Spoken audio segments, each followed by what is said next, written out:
उपस्थित मेरे धर्म प्रेमी बंधुओं, मेरी माताओं, मेरी बहनों, आप सभी का प्रातः काल की इस धर्म सभा में हार्दिक हार्दिक स्वागत करता हूं। आप सभी के उज्जवल भविष्य की मंगल कामना करता हूं।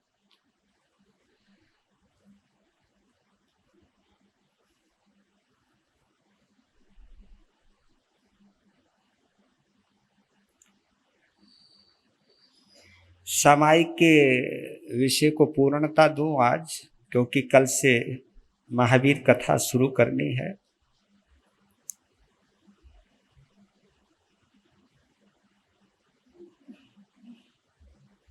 उससे पहले एक गीत के माध्यम से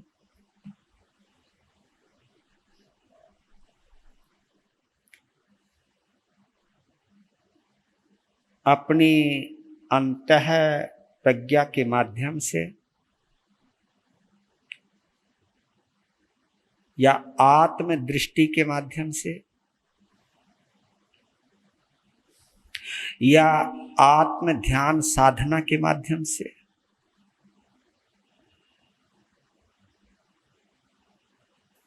या धर्म ध्यान को सामने रखते हुए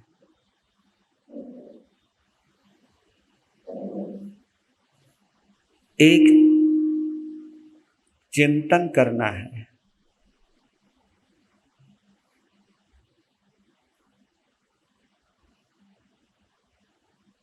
जीवन के आखिरी पलों के लिए।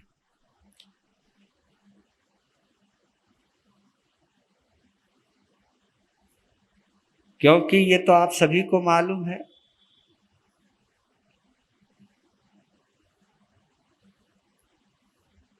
कि देवताओं को अमर कहा जाता है, लेकिन जाना तो उनको भी पड़ता है।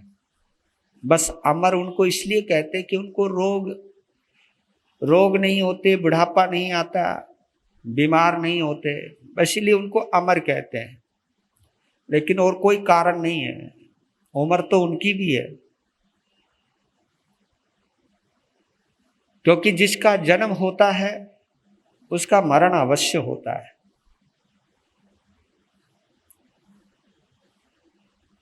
ये जन्म मरण का सिलसिला चल रहा है।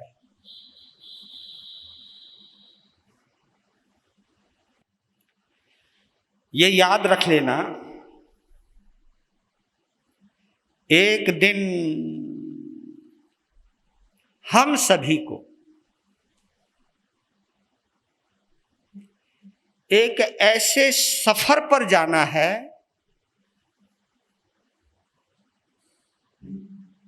जिसमें कोई खर्चा नहीं होगा। हाँ, बॉम्बे जाना है तो टिकट लागे, दिल्ली जाना तो टिकट लागे, टिकट लागे तो नोट भी लागे।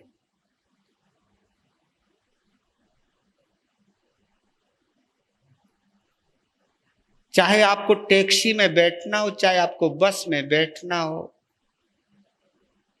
हर जगह बोलो बोलो टिकट लागे। और टिकट का साथ में पैसा भी लागे। फ्री में कौन ना बिठावे कोई। नुका जी सरकार ने व्यवस्था कर रखी है, 60 साल के बाद फ्री में बैठ जाओ, है ना। और अब तो ये खतरा है कि पता नहीं 60 साल के भी होंगे या नहीं होंगे। इसलिए सरकार पहले सोचना बना करके चल रही, बैठना तो है ही नहीं, क्योंकि यहां बैठेंगे तभी तो बैठेंगे। जो बैठे हुए हैं उनको नमन हमारा, आगे किसी का नहीं भरोसा। इसलिए चेता रहा हूं कि हमको एक ऐसे सफर पर जाना है जिसमें कुछ भी खर्चा नहीं होगा। और बताऊं, सीट भी कंफर्म्ड है। अब तो तुम्हें यहां पर वेटिंग रहती है ना, तुम्हारे रेलवे की टिकट, हवाई जहाज की टिकट, वेटिंग रहती है। लेकिन वहां पर कोई वेटिंग नहीं है, कंफर्म्ड है भैया, टिकट पक्की। वो टिकट कौन सी है जी? जिसका जन्म हुआ है उसको मरना पड़ेगा। पड़ेगा मतलब टिकट कंफर्म है।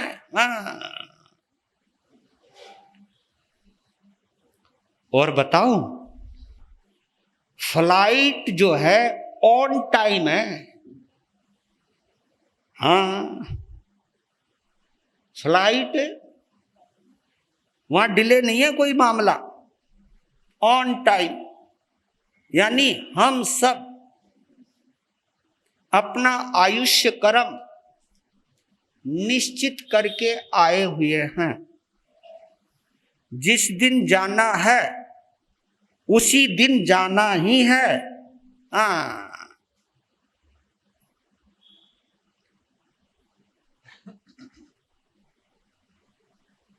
तो भैया फ्लाइट बिल्कुल ऑन टाइम है, ये सोच लेना। वो बात अलग है कि हमको नहीं पता है, लेकिन फ्लाइट बिल्कुल ऑन टाइम है।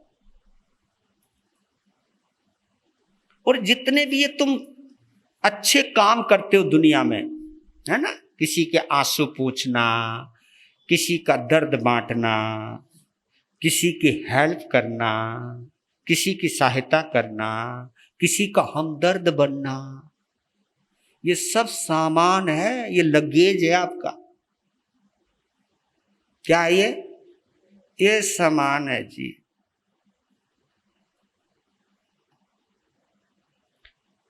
और हमारी तुम्हारी जो इंसानियत है ना, वो पासपोर्ट है जी। इंसानियत क्या है? मैं वहां की बात कर रहा हूं, नीचे नीचे की बात नहीं कर रहा है। पासपोर्ट तो नीचे का भी लगता है। ये फ्लाइट बड़ी गजब की, कभी यूं भी जावे कभी यूं भी जावे, है ना। बता रहे थे ना उपाध्याय जी, दुनिया के हमारे 5 धनवान पनडुब्बी में नीचे गए थे, आए ही नहीं जी ऊपर। देखने गए थे, उसको देखने गए थे 100 साल पहले जो टाइटन डूबा था। उनका हम भी देखिया में, देखो जी ऐसा देखो, वापिस ही नहीं आए। मन नीचे भी जावे, पनडुब्बी नीचे भी जावे, हवाई जहाज। और देखो हर जगह उन्होंने लाखों रुपए या करोड़ों रुपए की एक एक सीट रिजर्व करवाई थी, यानी मौत भी खरीदी उन्होंने। पर लेकिन मेरे कहने का भाव यह है, इंसानियत हमारा पासपोर्ट है। और ये सच्ची मोहब्बत जो है, सच्चा प्रेम, निस्वार्थ प्रेम, ये वीजा है। वीजा लगता है ना दूसरी कंट्री में जाने के लिए। क्या लगता है? हाँ, आपकी ये कंट्री है, अब इस कंट्री को छोड़ के दूसरी कंट्री में जाओगे तो भैया वीजा तो लगेगा। और वीजा कौन सा? प्रेम, ऊपर वाले की बात करो, मैं नीचे की बात नहीं। वीजा तो नीचे का भी लगता है, नफरत का भी लगता है। नफरत का भी वीजा लगता है, लेकिन उस वीजा पर हमको नरक मिलती है। नफरत से नरक मिलती है, मोहब्बत से जन्नत मिलती है। मैं अभी फिलहाल, क्योंकि यहां बेचारा कोई नीचे भी जाओ ना तो भी उसको हम कहते हैं उसका स्वर्गवास हो गया, चाहे गया वो नीचे। लेकिन कौन बोले, हमें तो पता नहीं कौन कहां गया है, लेकिन हमने एक जगह निश्चित कर रखी है जी। कहां की? देवलोक हो गया, देवलोक गयो, स्वर्गवास हो गयो। स्वर्गवास में स्वर्गवास। अब मैं तुम्हें एक सुझाव दे रहा हूं कि स्वर्ग तक की इस उड़ान में व्यापारी इस चीज को जानते हैं। हवाई जहाज में एक बिजनेस क्लास होती है ना, एक सीट होती है, उसका नाम क्या है? Business class. कुछ सुविधा है उसमें, हमने टांग पसार सके जी, आराम से विश्राम कर सके, कुछ और सुविधाएं हैं। तो उस बिजनेस क्लास की टिकट लेने के लिए भैया पैसा ज्यादा लगता है। तो अगर बिजनेस क्लास में बैठने का मन कर रहा हो ना, तो बताऊं आपको, श्रद्धा की समायक, सुरत की समायक और चरित्र की समाइक जितनी ज्यादा हो सके करो। बिजनेस क्लास पक्की।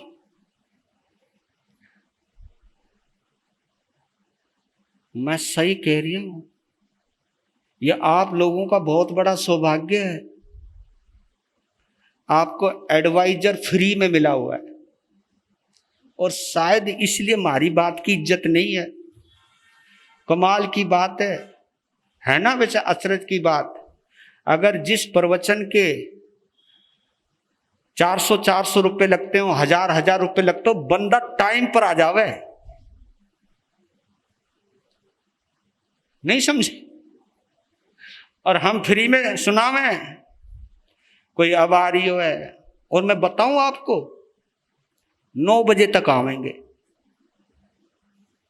कई तो 9:15 तक भी आवेंगे। फ्री का माल है ना भाई। ये महत्व वही समझता है जो धन के साथ धर्म की उतनी ही कीमत जानता है।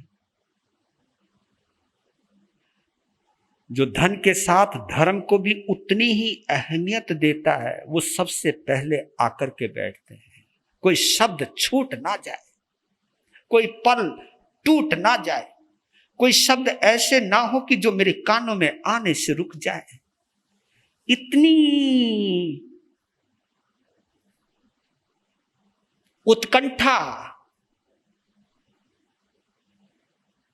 जब होती है, तब धर्म की आराधना होती है। तो इसलिए मेरे बंधुओं, ये सफर सुहाना बने।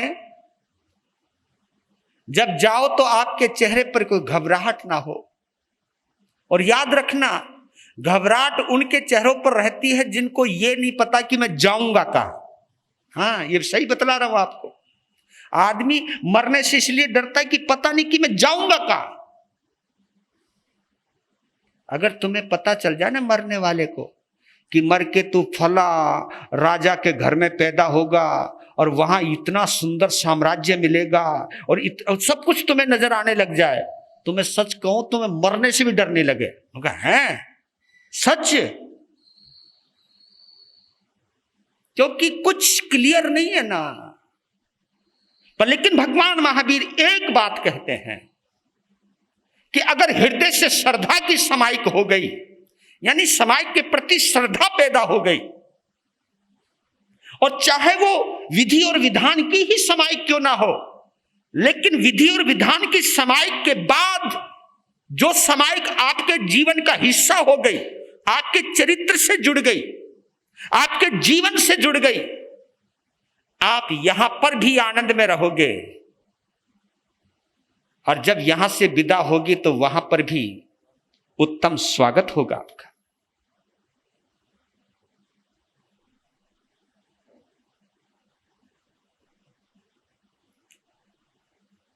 तो आज समाइक को समझने के लिए 3 बातें और कहना चाहता हूं।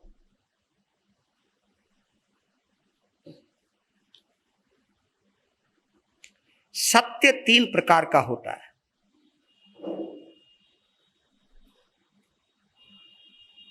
एक सत्य होता है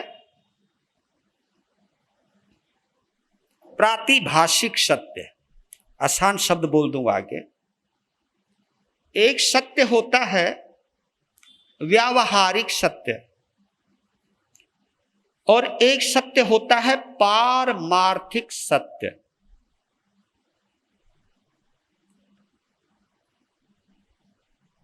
घटना को भी सत्य कहते हैं। जो भी कुछ घटित होता है, वो कुछ उस चीज को 3 भागों में बांट दिया है। एक प्रातिभाषिक सत्य उसको कहते हैं कि दिखाई दे, महसूस हो, बस। वो सत्य नहीं होता, लेकिन सत्य जैसा लगता है। इसको आभासिक सत्य भी कहते हैं, प्रातिभाषिक भी सत्य कहते हैं। उसको ऐसा आभास होता है, ऐसा महसूस होता है, ऐसा दिखाई देता है। जैसा दिखाई देता तो वो लगता है कि यार ऐसा दिखाई दे रहा है, दिखने में लगता है ऐसा। लेकिन वो वास्तविक नहीं होता, वो आंखों का भ्रम भी हो सकता है।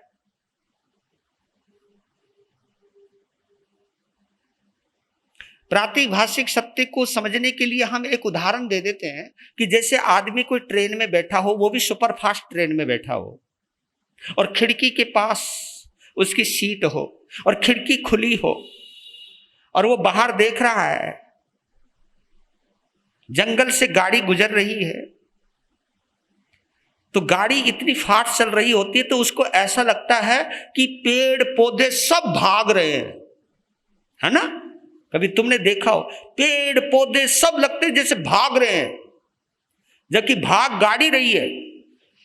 तुम भी नहीं भाग रहे, तुम तो केवल बैठे हुए हो, गाड़ी भाग रही है। लेकिन खिड़की के बाहर जब तुम झांकते हो तो ऐसा लगता है कि पेड़ पौधे कोठियां सब भाग रहे हैं, भाग रहे हैं।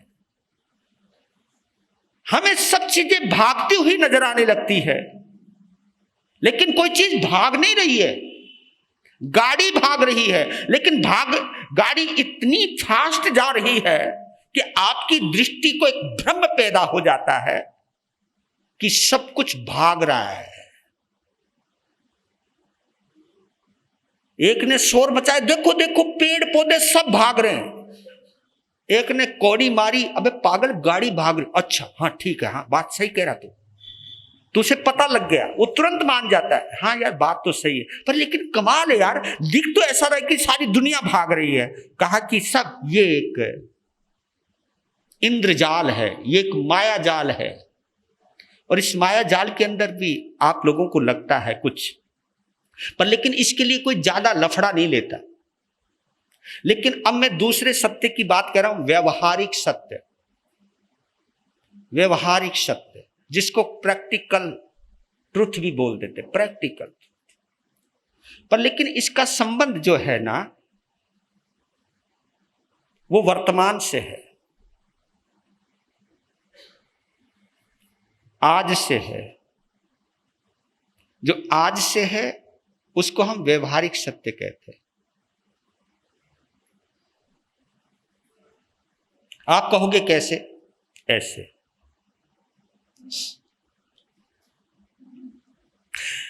जैसे कोई मेरा श्रावक है, कोई मेरा भक्त है, ये व्यवहारिक सत्य है। कोई किसी का माँ है, कोई किसी का बाप है, कोई किसी का पुत्र है, कोई किसी की पत्नी है, कोई किसी का पति है।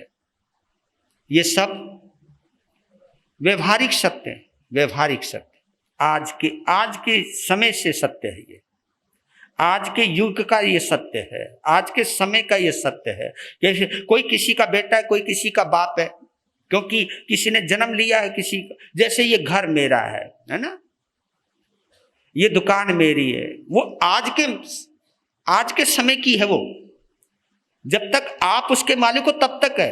कल वो बिक जाए तो कल वो आपकी दुकान नहीं रहेगी, राइट? आज मेरा कोई दोस्त है, मित्र है, मेरा भक्त है, कोई भी रिश्ता है, कोई भी रिश्ता लगा लीजिए, कोई भी रिश्ता है। और रिश्ता ऐसा है कि एक दूसरे पर मरते और मिटते हैं, एक दूसरे के लिए चाहते हैं, एक दूसरे पर कुर्बान होते हैं, एक दूसरे को हम प्रेम करते हैं। ये आज का सत्य है, ये व्यवहारिक सत्य है। लेकिन ये सत्य कभी भी बदल सकता है। हाँ, ये मैं कहना चाह रहा। आज जो मेरा मित्र है, कल वो मित्र रहेगा, इसकी तो कोई गारंटी नहीं। आज जो मेरा दुश्मन है पक्का, कल भी वो दुश्मन रहेगा, इसकी भी कोई गारंटी नहीं। बदल सकता है।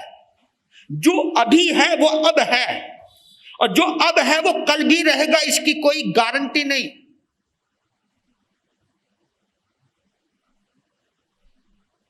रुपया, पैसा, दौलत, यहां तक कि किसी के बारे में आपकी सोच, वो भी व्यवहारिक सत्य है। किसी के बारे में कुछ भी आप सोच रहे हो, ये आदमी गंदा है, ये आज सोच रहे हो, ये सोच आपकी हमेशा रहे, इसकी भी कोई, क्योंकि ये भी तो हो सकता है आज जिसको आप दुश्मन समझते हो, जिसको बुरा समझते हो, कल उसी की महिमा गाने लग जाओ और ये कहने लगे यार मैंने तेरे बारे में गलत सोचा था, तू निकला बड़ा गजब का। जो मैं सोचा था वो तो तू निकला ही नहीं, बल्कि और भी गजब का निकला। और कभी कभी ऐसा होता है जिनके लिए हम बहुत अच्छा सोचते हैं, वही बंदा इतना बुरा निकलता है कि पता चलता है यार इसने तो मेरी पीठ में छुरा ही घोंप दिया, इसने तो मेरे साथ विश्वासघात कर दिया। जिसके ऊपर मैं आंख मूंद करके भरोसा करता था वही मेरे साथ विश्वासघात कर गया, वही मेरे साथ खेल खेल गया। बदलता है ना, राय बदल गई ना आपकी। जो आज जिस बात को तुम कहते थे, मैंने ऐसे लोग कहते थे, ऐसे लोग कहते सुने गए हैं जो ये कहते थे तू कहे तो मैं तेरे ऊपर जान दे दूं, और जान देने को तैयार भी थे, लेकिन वक्त ऐसा भी आ गया कि वो उसकी जान लेने को तैयार भी हो। अभी जान देने को तैयार थे, कुछ समय बाद उसी की जान लेने को तैयार हो गए। यह है क्या चीज? यह व्यवहारिक सत्य है, रुपया है जिसके पीछे तुम मरते हो। हाँ, यह भी व्यवहारिक सत्य है। आपकी जेब में जो नोट है वो अगर मान्यता प्राप्त है, अगर वो चलन में है, समझ रहे हो ना, अगर चलन में है, इसकी वजह से इसको करेंसी कहते हैं। करेंसी का मतलब होता है चलने वाला करेंसी। करेंसी वही मानी जाती जो चलन में है।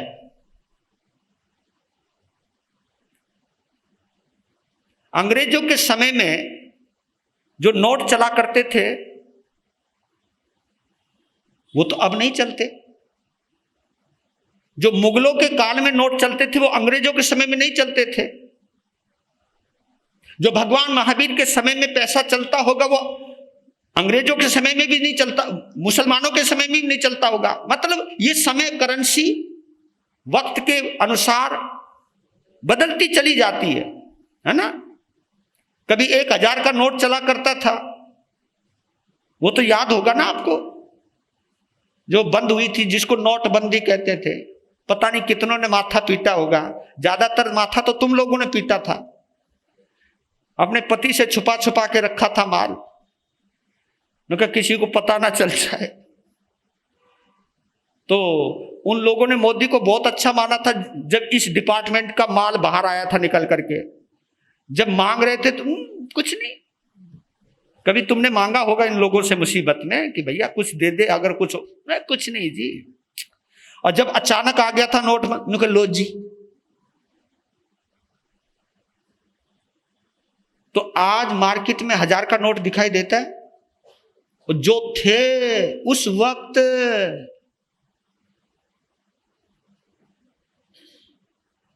तो समय के बाद उन नोटों को पानी में बहा दिया। जिसके लिए मरते थे उन्हीं को बहा दिया, उन्हीं को आग लगा दी, क्योंकि अब वो किसी काम के नहीं। काम के क्यों नहीं? क्योंकि रिजर्व बैंक ने उनको निरस्त कर दिया, चलन से बाहर कर दिया। जो भी चलन में है, चलन में यानी वर्तमान में, जो अब चल रहा है वो अभी है, वो पहले था, इसकी कोई बात है ही नहीं। आगे वही रहेगा, इसकी भी कोई गारंटी नहीं। आपका ये शरीर इस समय स्वस्थ है, राइट, ये कल स्वस्थ रहेगा, इसकी गारंटी है? आज कोई एक भी बीमारी नहीं, कल सैकड़ों बीमारी इस शरीर को लग सकती है। इसकी गारंटी या इसकी पॉसिबिलिटी है या नहीं? इसकी पॉसिबिलिटी है, बीमारी लग सकती है। सुंदर कुरूप हो सकता है। जो बंदा अभी दौड़ रहा है, कल ऐसी बीमारी लग जाए कि वो चल भी ना पाए। आज हम आईने के आगे देख करके अपनी खूबसूरती पर इतरा रहे हैं, कल ऐसी बीमारी लग जाए कि चेहरा ही गड्ढे पड़ जाए, कुरूप हो जाओ। कल तुम्हारे ऊपर लोग मरा करते थे और तुम ऐसा रूप हो जाए कि कोई तुम्हें देखने को तैयार ना हो। ये सब संभावनाएं हैं या नहीं? ये व्यवहारिक सत्य है मेरे बंधुओं। चाहे कुछ भी, आपका मकान, जिस मकान में तुम रहते हो, ये मकान हमेशा रहेगा, इसकी भी कोई गारंटी नहीं। क्योंकि जिस मकान में तुम रहते थे पहले वो किसी और का था। जिस जमीन पर तुम आए वो जमीन किसी और की थी। जब किसी और की तुम्हारी हो सकती है तो तुम्हारी जमीन भी तो किसी और की हो सकती है। तो है क्या यहां पर? लेकिन फिर भी आदमी कितना पागल हो रखा है।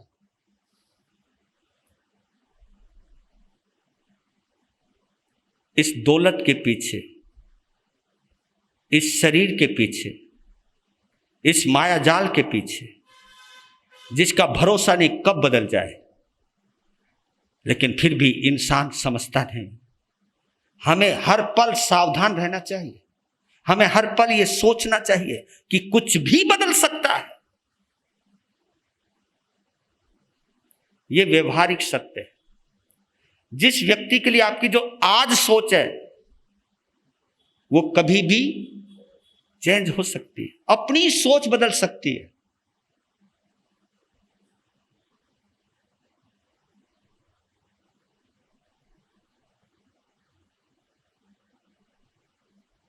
राहुल गांधी के बारे में मेरी पहले जो सोच थी वो अब नहीं है।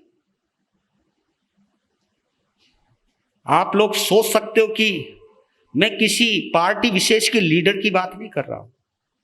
पहले उसके बारे में मेरी सोच थी बड़ा राजकुमार है, शहजादा है, ये क्या जानता है किसी के लोगों का दुख और दर्द क्या होता है। लेकिन जब वो 3-4 हजार किलोमीटर पैदल चला और उसकी जो तपस्या देखी, उसकी जो विचारधाराएं देखी, ये एक दिन में नहीं होता है। एक दृश्य में देख रहा था कि एक बुजुर्ग आदमी, गरीब आदमी उसकी तरफ मिलने के लिए लपक रहा है और जैसे उसके निकट आया वैसे उसे उल्टी हो गई और उल्टी उसके पांव में पड़ी। लेकिन पहली बार देखा मैंने कोई स्थित प्रज्ञ व्यक्ति। नहीं तो हम और तुम आम आदमी होते, उल्टी कर रहा होता तो हम पीछे पांव हटा लेते। लेकिन उस बंदे ने पांव नहीं हटाया, उल्टी वही होती रही और वहीं उसकी पीठ को सहलाता रहा। यार मैं देखा क्या गजब है यार, ये बंदा, ये किसी और फितरत का है, ये किसी और मिजाज का है। जिसके लिए मैं वो सोचा करता था मैं कि भारत को बदल के रख देगा ये बंदा, लेकिन आज इस देश को सांप्रदायिकता के रंग में जहर से भरे हुए जब मैं इस देश को देख रहा हूं तो उसके लिए भी मेरी मान्यता बदल गई। जिसके लिए नेगेटिव मान्यता थी आज मैं पॉजिटिव हो गया उसके लिए। जिसके लिए मैं पॉजिटिव सोचा करता था आज मैं नेगेटिव हो गया उसके लिए। इसलिए मैं कहना चाहता हूं आप लोगों को, आपकी हर हरकतों का हिसाब लगाया जा रहा है। चाहे कोई बोले या ना बोले, चाहे कोई कहे या ना कहे, आप लोगों की भी हमारे बारे में भिन्न भिन्न धारणाएं हो सकती हैं, भिन्न भिन्न मान्यताएं हो सकती हैं। हम सबके लिए पर्सनल आपकी सोच हो सकती है। पहले कुछ और हो सकती है, अब कुछ और हो सकती है, आगे कुछ और हो सकती है। इट इज पॉसिबिलिटी, ये संभावनाएं हैं। तो मेरे कहने का भाव है कि व्यवहारिक सत्य को वर्तमान तक ही जीवित रखिए। आगे की प्लानिंग मत कीजिए, आप आगे की मत सोचिए। तो प्रातिभाषिक सत्य वो है जो हमें लगता है ऐसा हो रहा है, वैसा है नहीं लेकिन लगता है। उसको क्या बोलते हैं हम? प्रातिभाषिक सत्य। एक सत्य वो है जिसको हम कहते चलन में है, वर्तमान में है, जिसको मान्यता मिली हुई है। वो मान्यता कभी भी बदल सकती है, क्योंकि मन बदलते ही मान्यता भी, बोलो बोलो, मान्यता यानी सोच, मन बदलते ही मान्यता बदल जाती है। लेकिन एक सत्य है पारमार्थिक सत्य। उस पारमार्थिक सत्य का नाम क्या है? उसका नाम है आत्मा।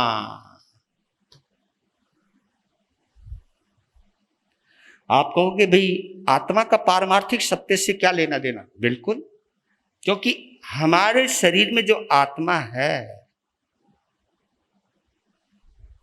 इस शरीर में जो आत्मा है ये आत्मा इस शरीर में आने से पहले जिस शरीर में भी थी, जहां भी थी, चाहे नरक में थी, चाहे स्वर्ग में थी, चाहे त्रियंच में थी, लेकिन आत्मा तो यही थी ना।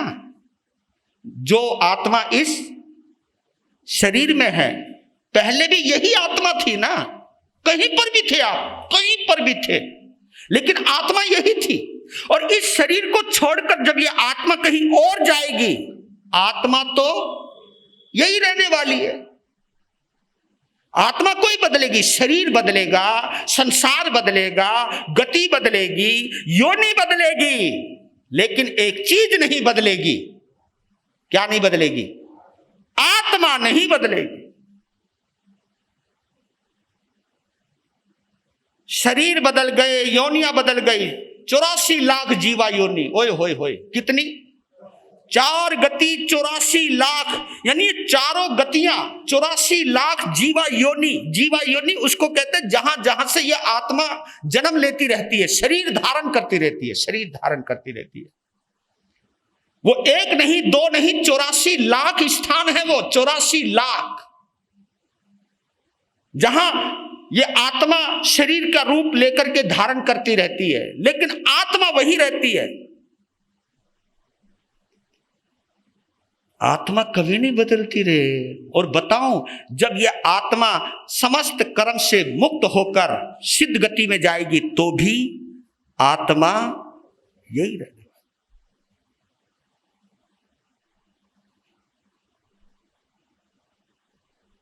तो आपने कभी विचार किया, इस शरीर के लिए इस आत्मा की तरफ ध्यान ही नहीं जाता, जबकि ये शरीर वफादार नहीं, ये शरीर हमेशा रहने वाला नहीं।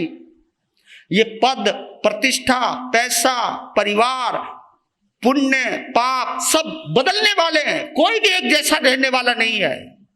एक ही चीज एक जैसी रहने वाली है, जिसका नाम आत्मा है। लेकिन हम इसी को ही सबसे ज्यादा इग्नोर करते हैं। और ये जो सामायिक है, ये सामायिक का महत्व भगवान महावीर ने इसलिए दिया कि ताकि हमें आत्मा की याद आ जाए। देख इधर, देख इधर, ये शरीर छूटना है, पद छूटना है, घर छूटना है, कुछ नहीं रहना तेरा, तेरी आत्मा तेरे साथ रहने वाली है। ये पारमार्थिक सत्य है, त्रिकाल सत्य बोलते इसको। ये आत्मा पहले भी थी, अब भी है, और आगे भी रहने वाली है। आत्मा कोई चेंज होने वाली नहीं है। परिस्थितियां चेंज होती रहेंगी, स्थितियां चेंज होती रहेंगी, गतियां चेंज होती रहेंगी, योनियां चेंज होती रहेंगी, आत्मा अनचेंज्ड। या आत्मा में कोई अंतर नहीं आएगा। जो इस चीज को जानता है, उसके अंदर एक गजब का परिवर्तन आता है। मैं उसको समझाना चाहता हूं। एक बार एक नौजवान हमारे पास आया,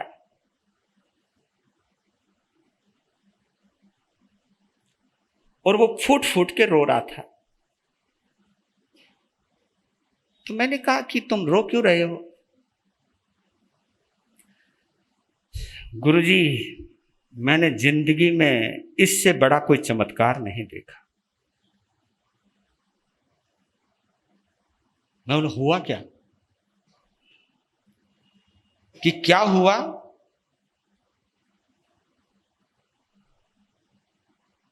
मैंने 2 दिन पहले आपका एक प्रवचन सुना था। देखो, प्रवचन भी कई दिल से सुनते हैं, बदलने के लिए सुनते हैं, कोई तो मनोरंजन के लिए सुनते हैं, और कई लोग तो हिसाब किताब लगाते हैं, कई लोग तो मंदी तेजी भी यहीं से निकाल लेते हैं। भाई ऐसे ऐसी खोपड़ी वाले लोग आते हैं, पूछो ही मत। हाँ, कमाल है। वो कभी फिर बताऊंगा, अभी मैं बताता नहीं। लोके जी, आपका एक प्रवचन सुना था, असली मालिक कौन, तो उसके ऊपर बोल रहा हूंगा मैं। और प्रवचन सुनने के बाद, आपको वंदन करने के बाद मैं चला गया। फिर मैं अपनी पुरानी दुनिया में चला गया। गुरुजी, हम 2 भाई हैं, आज से 40 साल पहले हमारे पिताजी इस शहर में आए थे।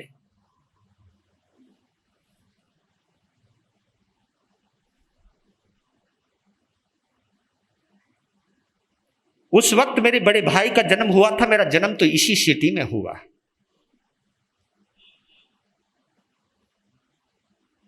मेरे पिताजी रेहड़ी लगा करके काम किया करते थे।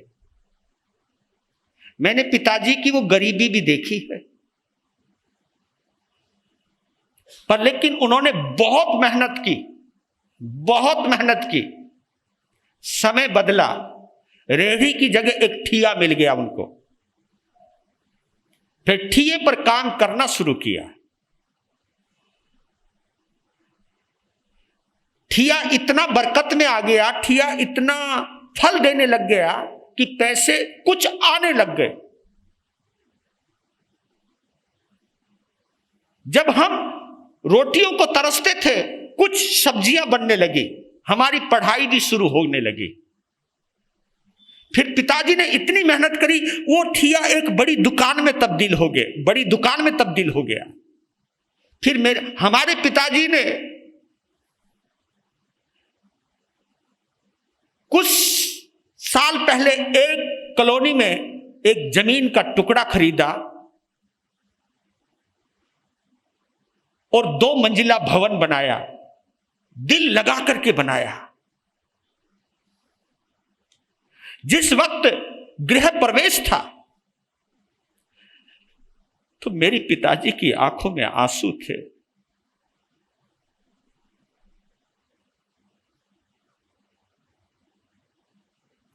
उस मकान में जाने के बाद हम दोनों भाइयों का विवाह भी हुआ। जीवन अच्छे ढंग से गुजर रहा था। 3 साल पहले मेरे पिताजी बीमार हो गए।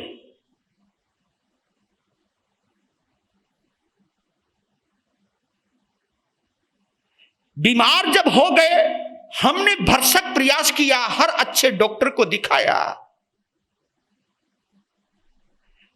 लेकिन डॉक्टर ने कहा कि शायद ये बच नहीं पाएंगे। ये शब्द मेरे पिताजी ने सुन लिए। वो चुपचाप गाड़ी में बैठ करके घर आ गए, लेकिन उनका दिल टूट चुका था। ये बहुत बड़ी बात बता रहा हूं आपको। जब डॉक्टर मुस्कुराता है ना, तो मरीज भी मुस्कुराता है। जब डॉक्टर के पेशेमानी पर लकीरें पड़ती हैं और गर्दन जब यूं हिलती है ना, डॉक्टर की नहीं हिलती, बंदे का सब कुछ, बोलो बोलो, सब कुछ हिल जाता है। हाँ, जब डॉक्टर यूं कहता ना, मतलब समझ रहे, उस समय भी तुम्हारा ध्यान ऊपर की तरफ नहीं जाता, डॉक्टर की उंगली को देखता है। और मालूम है, कभी कभी तुम ये भी कहते हो यार डॉक्टर चेंज कर ले। अरे कमाल है, उस डॉक्टर ने बोल दिया ना, इसको क्या पता ना हो, मतलब आखिरी दम तक छोड़ते नहीं। जब पिताजी घर पर आए, बेचैनी बहुत थी।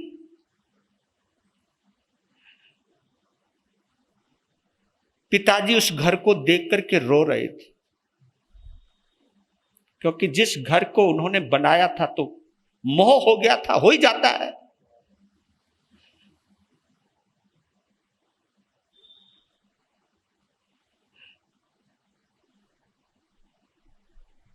पिताजी ने हम दोनों भाइयों को बुला लिया, क्योंकि जब लग गया कि अब जाना है। ये घड़ी बहुत गजब की होती है भैया। जो बंदा इस घड़ी से गुजरता है, उस दर्द को वो ही जानता है। जो जाना नहीं चाहता फिर भी मजबूरी में जाना पड़ता है, वही इसी दर्द को जानता है।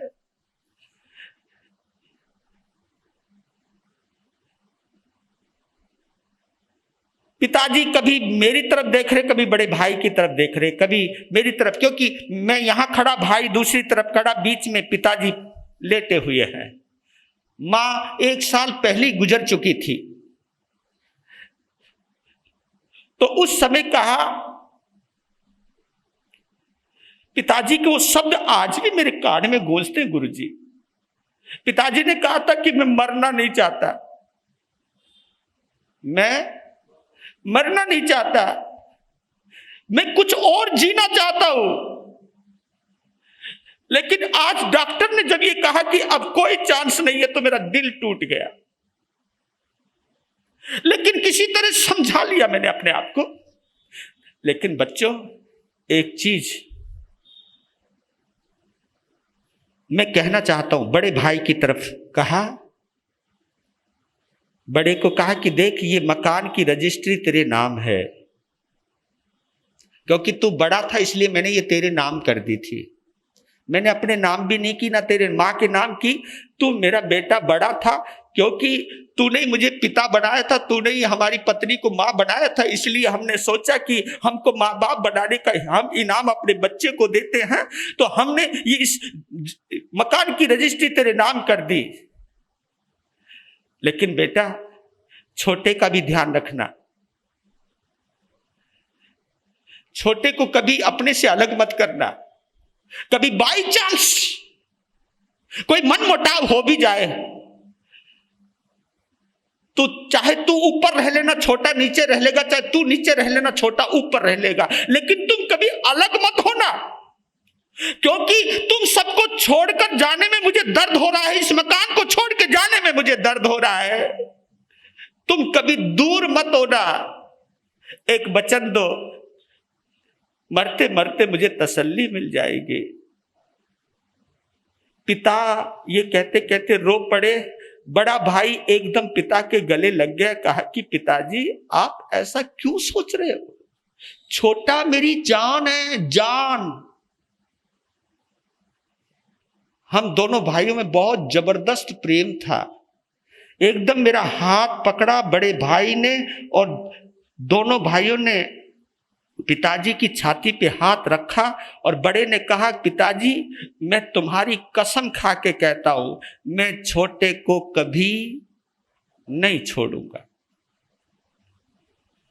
थोड़ी सी मुस्कान आई और पिताजी की गर्दन लटक गई।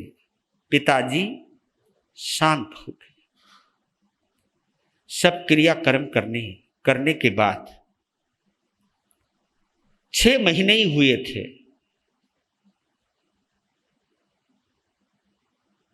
पता नहीं मेरा बड़ा भाई एकदम चेंज हो गया।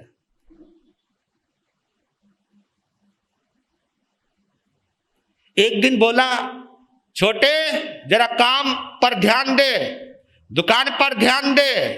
आजकल मैं देख रहा हूं कि तेरी कुछ बदली तबीयत लग रही है, तू बहुत बटरगश्ती करता है, तुझे पता है ना, काम पर ध्यान दे। एक दिन यही कहा। मैं अपने काम पर पूरा ध्यान दे रहा था। पता नहीं उनका क्या मूड हुआ, क्योंकि जब दिन बदलते हैं तो दिल भी बदल जाता है। क्या बोला मैंने? जब दिन बदलते हैं तो दिल भी बदल जाता है। एक दिन मेरे से बाई मिस्टेक कोई गलती हो गई। देखो, कभी कभी बड़ी बड़ी गलती भी हमको नहीं खटकती। आए हाय, कभी कभी बड़ी बड़ी गलती भी हमें नहीं खटकती, और जब खटकने लगती है तो छोटी सी गलती भी खटक जाती है। तब पता चलता है कि आदमी की किस्मत अब दगा देने लगी। अरे इस किस्मत का कोई भरोसा नहीं।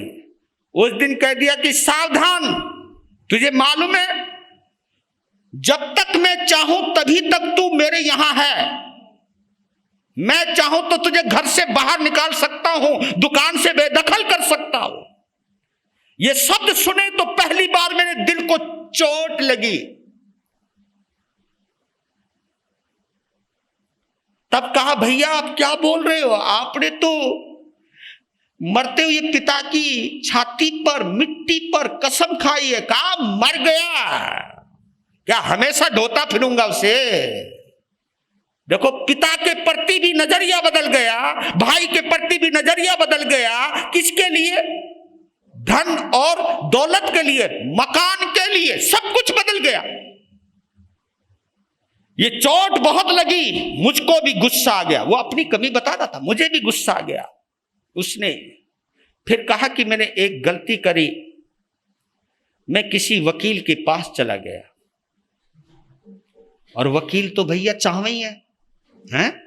समझ रहे हो ना?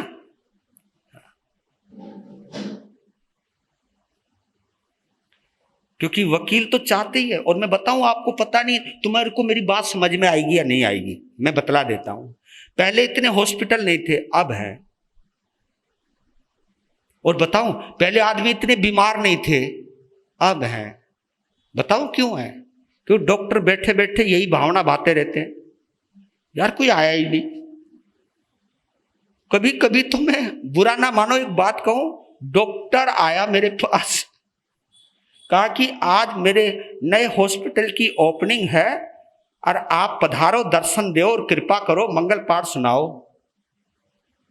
मैंने कहा ठीक है, पर लेकिन किस लिए? उन्होंने गुरु महाराज ऐसी कृपा करो, हॉस्पिटल बढ़िया चले। और मैं बोला तेरा भला हो, बढ़िया चले मतलब?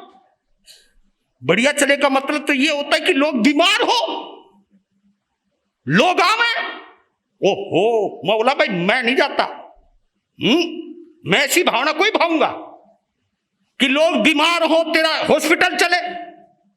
तो इसलिए मैं जब वकीलों का कोई नया ऑफिस की ओपनिंग हो और हॉस्पिटल नया बन रहा हो तो मैं तो जाता नहीं। क्योंकि मैं इसलिए नहीं जाता हूं कि वकील चाहते हैं लड़ाई हो, झगड़ा हो, कोई ना कोई लफड़ा हो, ताकि साडा धंधा चले। बुरा नहीं मानना है ना, ऐसा होता है ना। उन्होंने कहा जी बेफिक्र हो जी, हम कोई है नहीं, अगर कोई है तो माफ करना।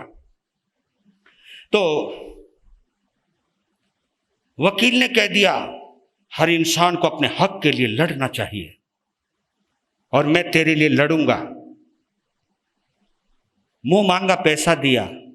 गुरुजी 3 साल हो गए, हमने कभी एक दूसरे की शक्ल तो देखी है लेकिन देख करके अनदेखा किया। 3 साल हो गए, कभी हम बोले नहीं। और 3 साल हो गए, वो मेरे लिए, मैं उनके लिए अच्छा नहीं सोचता हूं, इतनी नफरत भर चुकी थी। लेकिन कल प्रवचन सुना कि असली मालिक कौन, मैं उस चीज के ऊपर लाना चाह रहा हूं, आपको उस बात पर लाना चाहता हूं कि असली मालिक कौन। और मालिक वो होता है, बताऊं आप लोगों को, एक चीज बोल देता हूं आप लोगों को समझ में आ जाए तो। कहते कि पैसा, रुपया आपकी जेब में है तो वो आपकी सबसे बड़ी ताकत है। गौर कर लेना मैं क्या बोल रहा हूं। रुपया पैसा जब तक आपकी जेब में है तो आपकी सबसे बड़ी ताकत है, लेकिन वही रुपया पैसा जेब से निकलकर आपकी खोपड़ी में चला जाए, वही आपकी सबसे बड़ी कमजोरी है, सबसे बड़ी कमजोरी है। क्योंकि जब पैसा जेब से निकलकर खोपड़ी में जाता है, फिर ना भाई सुहाता है, ना बाप सुहाता है, ना कोई रिश्ता भाता है, कोई चीज अच्छी नहीं लगती। क्योंकि तब एक अंदर से अंदर ही एक फितरत तैयार होती है, बाप बड़ा ना भैया, सबसे बड़ा रुपया। जब ये बात आती कि सबसे बड़ा रुपया, तो फिर वो व्यक्ति पैसों के लिए कुछ भी कर सकता है, किसी भी हद तक गिर सकता है। और जबकि ये मालूम है कि ये पैसा सब दौलत यहीं पर रह जाएगी, वो तेरे साथ जाने वाली नहीं है।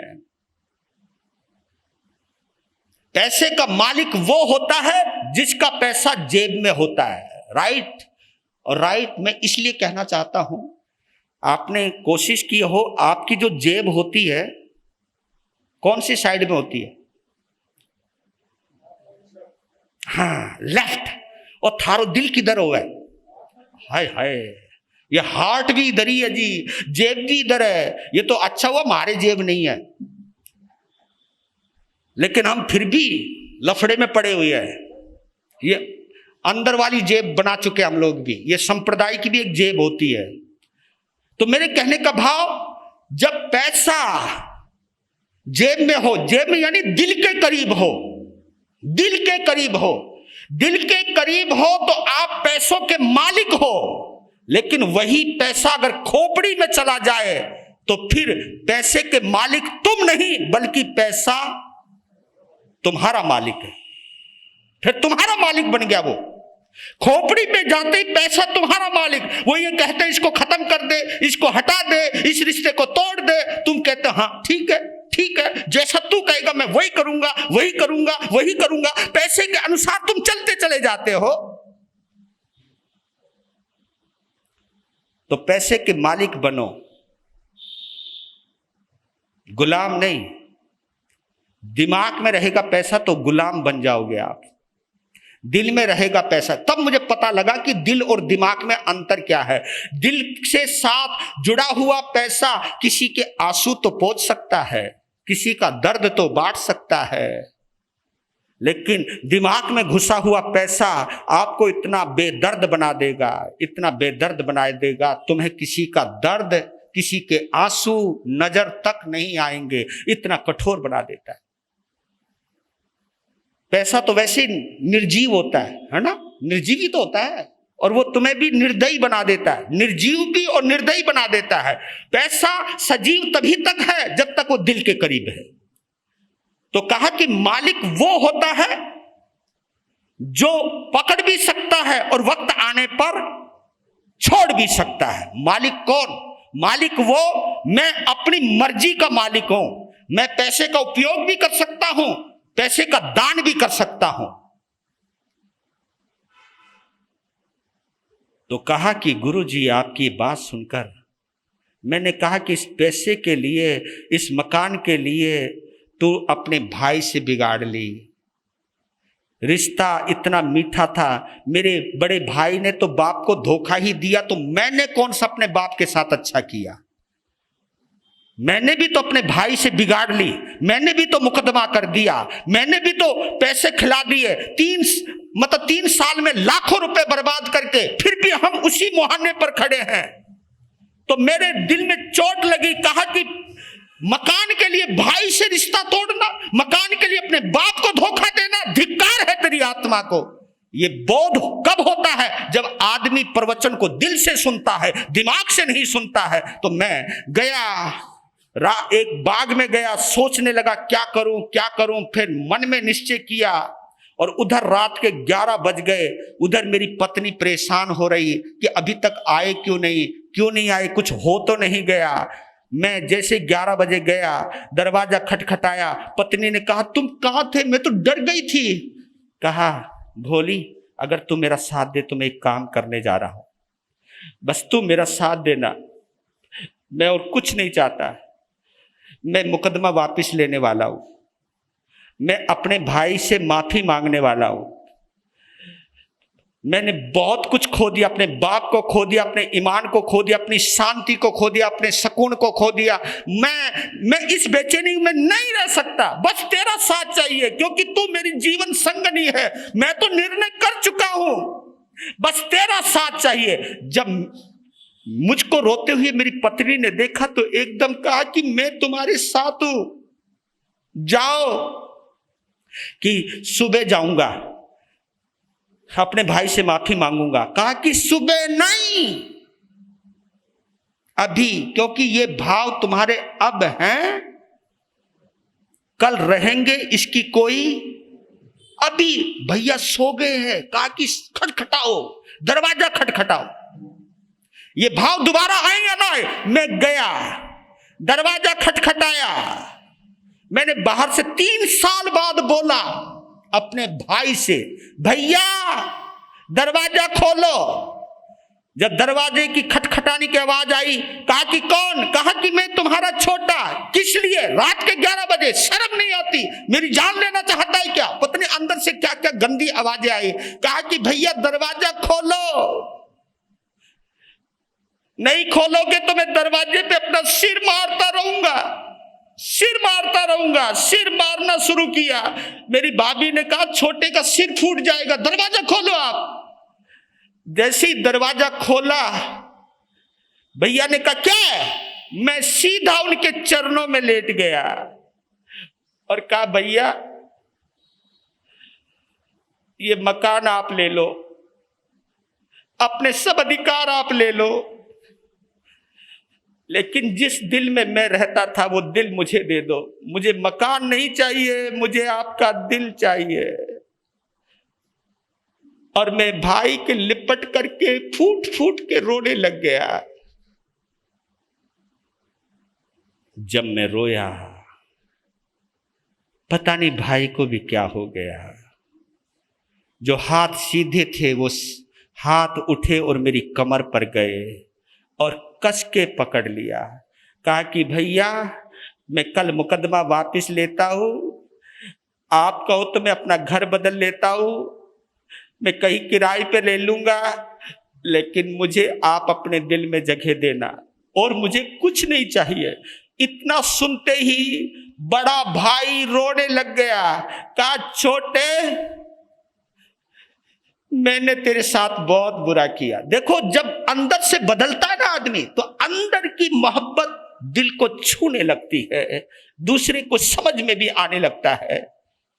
तो जैसे ही बड़े भाई भी रोने लगे, इधर मेरी पत्नी थी, देवरानी जेठानी भी बोलती नहीं थी हम दोनों की वजह से, लेकिन वो दोनों भी लिपट करके रोने लगी। कहा कि गुरुजी, रात के 12 बजे मैंने उन दीवारों को मुस्कुराते हुए देखा। हम रो रहे थे, दीवारें मुस्कुरा रही थी, रिश्ता मुस्कुरा रहा था।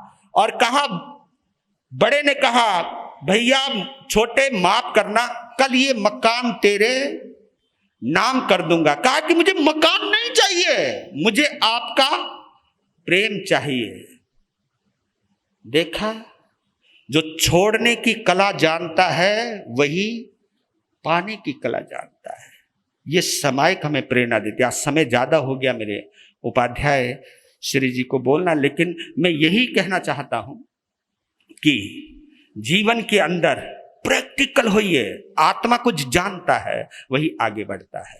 वीर नाम के हीरे मोती, गुरु नाम के हीरे मोती, मैं बिखराऊं गली गली, ले लो रे कोई राम का प्यारा, शोर मचाऊं गली गली, ले लो रे कोई गुरु का प्यारा, शोर मचाऊं।